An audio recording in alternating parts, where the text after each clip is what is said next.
Hi my dear students, मैं समीर कुमार सुधांशु आपका अपने यूट्यूब चैनल में हार्दिक स्वागत करता हूं। डियर स्टूडेंट्स, कॉम्पिटिटिव इंग्लिश की इस कड़ी में एक बार फिर से आज मैं आपके लिए सिनोनिम्स को लेकर के आया हूं। डियर स्टूडेंट्स, कहते हैं कि बिना वोकेबलरी के अच्छी अंग्रेजी की जानकारी नहीं हो सकती है। डियर स्टूडेंट्स, आपकी वोकेबलरी को बहुत शानदार बनाने के लिए, बहुत अच्छा बनाने के लिए आज मैं फिर से आपके पास एक बार सिनोनिम्स पार्ट 4 को लेकर के आया हूं। डियर स्टूडेंट्स, इस वीडियो को शुरू करने से पहले मैं आपको बता देना चाहता हूं कि यदि आप मेरे चैनल पर नए हैं तो निश्चित रूप से मेरे चैनल को सब्सक्राइब कर लें, बेल आइकन को भी प्रेस कर दें ताकि इस तरह की जो मैं वीडियो बना रहा हूं वो आपको सबसे पहले प्राप्त हो सके। तो डियर स्टूडेंट्स, चलिए आज हम लोग शुरू करते हैं सिनोनिम्स को।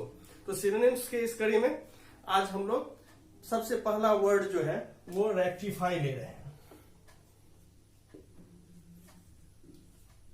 काफी पॉपुलर है यह वर्ड, RECTIFY, रेक्टिफाई।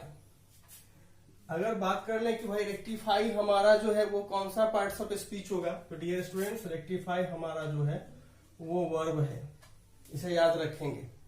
और अगर इसके हिंदी शाब्दिक अर्थ की बात कर लें हम लोग, तो इसका हिंदी शाब्दिक अर्थ होता है सुधार करना।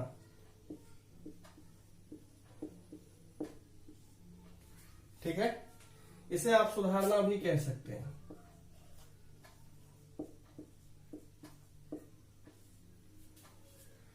सुधार करना यानी कि किसी भी चीज में अगर कोई त्रुटि है या उसे और बेहतर बनाना है, इसे ही हम सुधार करना कहते हैं। यही हमारा सुधारना होता है। तो रेक्टिफाई का शाब्दिक अर्थ सुधारना या सुधार करना होता है।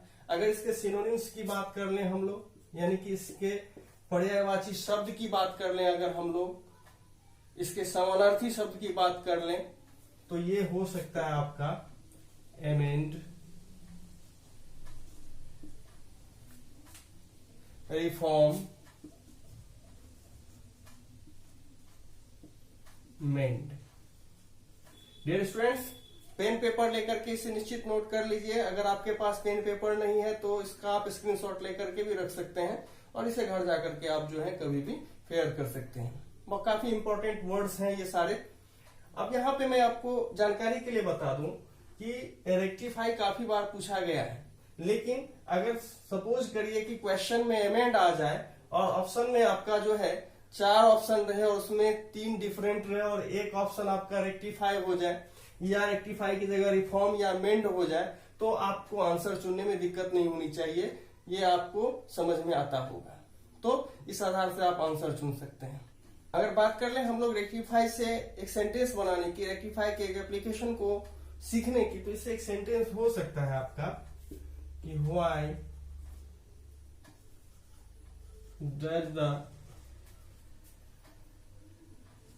Government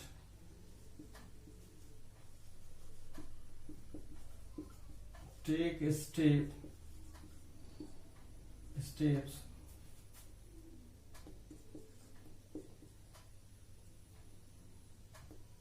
to rectify the military balance। ये एक सेंटेंस इससे बहुत सुंदर बन सकता है कि why does the government take steps to rectify the military balance। Military balance को सुधार करने के लिए गवर्नमेंट क्यों कदमें उठाती है। ये इससे एक सुंदर सा सेंटेंस आप बना सकते हैं। डियर स्टूडेंट्स, रेक्टिफाई का इस्तेमाल आप दैनिक जीवन में धड़ल्ले से कर सकते हैं। स्पोकन इंग्लिश में तो ये आम बात है कि लोग रेक्टिफाई का इस्तेमाल बहुत बार दिन में करते हैं। तो डियर स्टूडेंट्स, आज आप इन सारे वर्ड्स को मेमोराइज कर लेंगे ताकि आगामी जो परीक्षा होने वाली है उसमें आपको ये जो है काम आ सके। डियर स्टूडेंट्स, तो चलिए हम लोग अब नेक्स्ट वर्ड की ओर चलते हैं। हमारा अगला वर्ड है DIP, डीप। DIP, डीप कई बार SSC के एग्जामिनेशंस में आया हुआ है, सिनोनिम्स में से पूछा गया था। तो डियर स्टूडेंट्स, अगर हम लोग डीप की बात कर लें तो डीप जो है आपका वो 2 पार्ट्स ऑफ स्पीच है। ठीक है, 2 पार्ट्स ऑफ स्पीच क्या है, तो डीप जो है वो आपका वर्ब भी है और डीप जो है आपका नाउन भी है।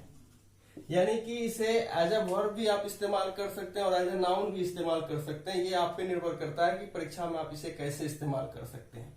अर्थ की बात कर ले अगर हम, तो डीप अगर वर्ब बनेगा तो ये अर्थ देगा डुबोना का। डुबोना यानी पानी में जो किसी चीज को आप डुबो देते हैं, ठीक है। सपोज करिए कि पानी में आप नहाते हैं, नदी में नहाते हैं, तालाब में नहाते हैं और वहां पे आप डुबकी लगाते हैं, तो इसका अर्थ जो है वो डुबकी लगाना भी होता है।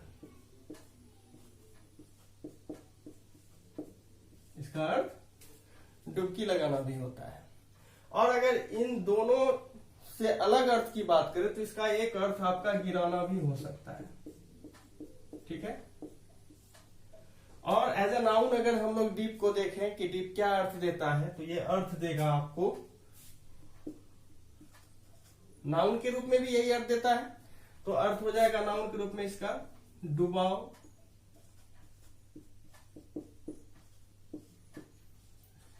डुबकी, ठीक है। बात कर ले हम लोग तो गिराना इसका वर्ब के रूप में अर्थ होता है, तो नाउन के रूप में इसका अर्थ हो जाएगा गिरावट, ठीक है। और अगर सिनोनिम्स की बात कर लें तो डीप का सिनोनिम जो होगा वो प्लंज होगा, PLUNGE, इसे नोट करते चलेंगे। शिंक हो जाएगा, साउज हो जाएगा।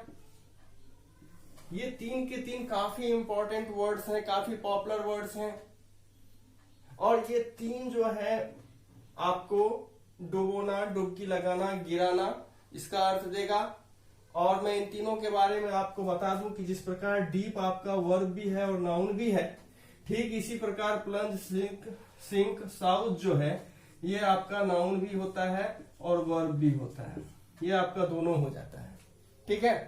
तो वर्ब के रूप में अर्थ आप समझ ही रहे होंगे कि प्लंज, सिंक, साउथ का डुबोना, डुबकी लगाना, गिराना होगा, और नाउन के रूप में ये डुबाओ, डुबकी, गिरावट हो जाएगा। और अगर बात कर ले हम लोग कि डीप से एक सेंटेंस बनाने की, क्योंकि बगैर सेंटेंस के तो आप इसका जो है अच्छा सा एक एप्लीकेशन सीख ही नहीं सकते हैं, तो सेंटेंस अगर हम लोग डीप से बनाए तो डीप से एक सेंटेंस हो सकता है कि don't dip my watch in water. अर्थ हुआ कि मेरी घड़ी को पानी में मत डुबाओ, ठीक है। तो इस प्रकार आप डीप का जो है सेंटेंस भी सीख गए और डीप का आप सिनोनिम्स भी सीख गए। चलिए अब हम लोग नेक्स्ट वर्ड की ओर बढ़ते हैं। हमारा नेक्स्ट वर्ड है कंसाइज। ये काफी पॉपुलर वर्ड है, बहुत बार कॉम्पिटिटिव एग्जामिनेशंस में इसको पूछा गया है, तो इसको निश्चित रूप से आप मेमोराइज रखेंगे, इसको निश्चित रूप से तैयार करेंगे। मुझे उम्मीद है कि शायद आपका एक नंबर जो है वो सिक्योर्ड हो जाए कमिंग एग्जामिनेशंस के लिए। तो कंसाइज की बात कर लें अगर हम, तो कंसाइज आपका कौन सा पार्ट ऑफ स्पीच होगा, तो कंसाइज आपका जो है वो एडजेक्टिव है, ठीक है। और अगर इसके शाब्दिक अर्थ की बात करें हम लोग, तो ये शाब्दिक अर्थ देगा संक्षिप्त का, ठीक है। लघु का, लघु मतलब क्या, छोटा। संक्षिप्त मतलब भी क्या, छोटा, यानी विस्तृत रूप नहीं, छोटे रूप की बात हो रही है, संक्षिप्त रूप से बात हो रही है, ठीक है। तो कंसाइज आपका कौन सा पार्ट ऑफ स्पीच है, तो कंसाइज आपका एडजेक्टिव है। और अगर हिंदी शाब्दिक अर्थ की बात करें तो ये संक्षिप्त और लघु का अर्थ देता है। तो चलिए इसके अब सिनोनिम्स को भी सीख लेते हैं। तो कंसाइज का सिनोनिम्स जो है वो हो जाएगा आपका ब्रीफ, वो हो जाएगा आपका अब्रीज्ड, ठीक है। ये ब्रीज, अब्रीज्ड जो है, या जो है अर्थ आपका संक्षिप्त और लघु का देता है। अगर बात कर लें हम लोग तो कंसाइज के ये दोनों सिनोनिम्स होंगे। तो चलिए कंसाइज से एक सेंटेंस बना करके हम लोग अब देखते हैं। जैसे कहेंगे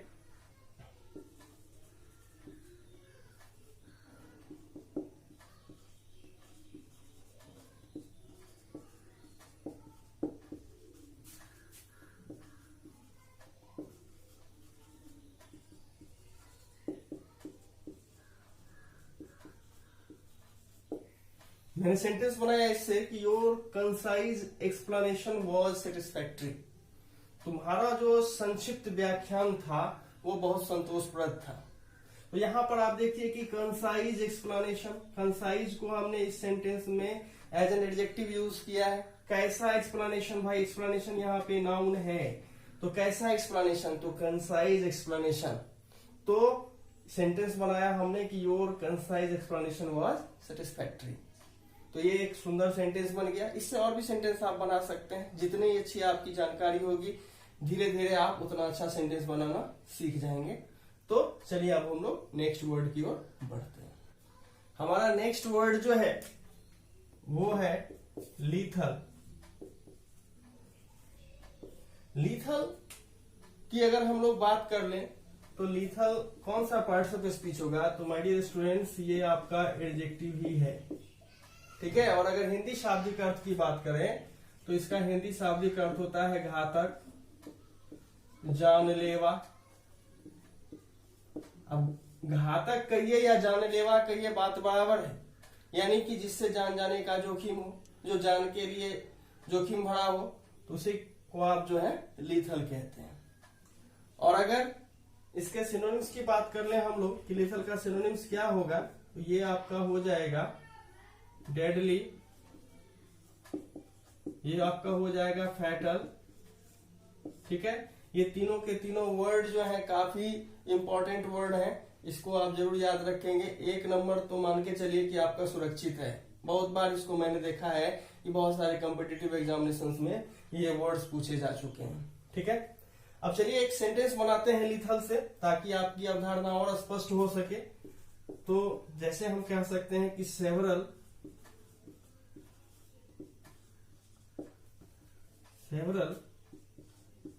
lethal weapons were found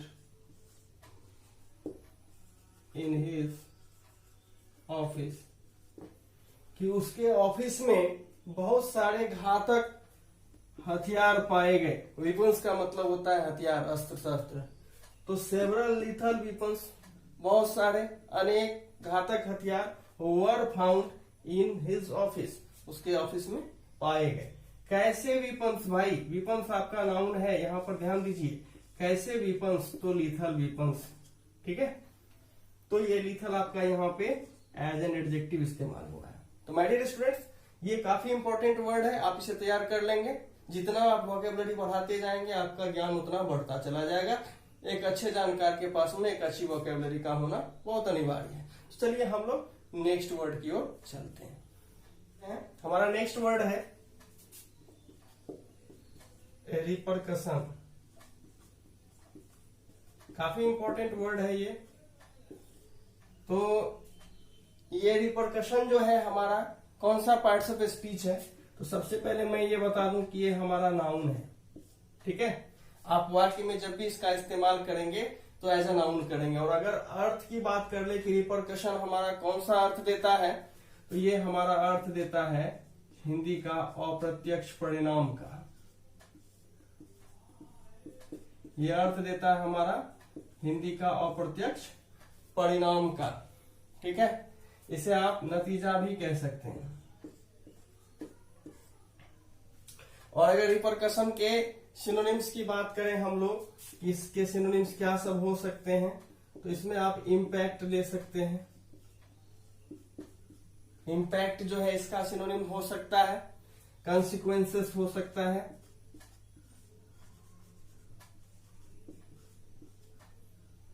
CONSEQUENCES consequences हो सकता है, बैकलेस हो सकता है, ठीक है। ये आपको रिपरकशन के सिनोनिम्स हैं। तो ये जो अभी आप बोर्ड पे लिखा हुआ 4 वर्ड देख रहे हैं, ये काफी इंपॉर्टेंट वर्ड है और इस पर आधारित बहुत बार सिनोनिम्स पूछे गए हैं। तो इसको आप निश्चित रूप से अच्छे ढंग से तैयार करेंगे। चलिए एक सेंटेंस के माध्यम से भी आपको समझा देता हूं कि रिपरकशन से कैसा सेंटेंस बन सकता है। जैसे कि अभी आप देख रहे हैं कि नेपाल के साथ भारत का जो है थोड़ा सा कॉन्फ्लिक्ट हो गया है। मैप में नेपाल ने कुछ क्षेत्र को दिखाया है। तो मान के चलिए अगर इस तरह की एक्टिविटीज होती है तो इंडिया क्या करेगा, कुछ न कुछ तो करेगा। इसके लिए हो सकता है कि इसके कुछ अप्रत्यक्ष परिणाम हो जाए, नेपाल को फेस करना पड़े। तो एक सेंटेंस ऐसे भी बन सकता है, पाल will have to face the repercussion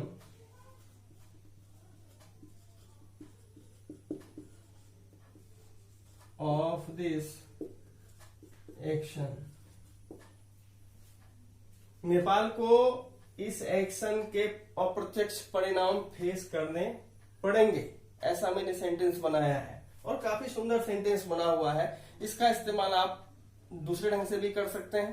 तो माय डियर स्टूडेंट्स, आज करीब करीब हमने आपको 25 से 30 वर्ड जो है वो बताया है। ये सब के सब वर्ड जो है काफी इंपॉर्टेंट है और आज अगर आप इस 25 वर्ड को तैयार कर लेते हैं और धीरे धीरे हम लोग अगर इस तरह से करते चले जाएंगे तो वो दिन दूर नहीं है जब आपके पास एक बहुत अच्छी वोकेबलरी होगी, आप अंग्रेजी के बहुत अच्छे जानकार हो जाएंगे, ऑटोमेटिकली आपका जो है अंग्रेजी में स्कोर बढ़ जाएगा। तो डियर स्टूडेंट्स, आज अगर आपको ये मेरा वीडियो पसंद आया हो तो निश्चित रूप से मेरे चैनल को सब्सक्राइब करिए, बेल आइकन को भी दबा देंगे, ज्यादा से ज्यादा लाइक करें, ज्यादा से ज्यादा इस पर कमेंट करें ताकि मेरा भी हौसला बुलंद हो सके। माय डियर स्टूडेंट्स, आज इस वीडियो को शुरू से लेकर अंत तक देखने के लिए आपका धन्यवाद।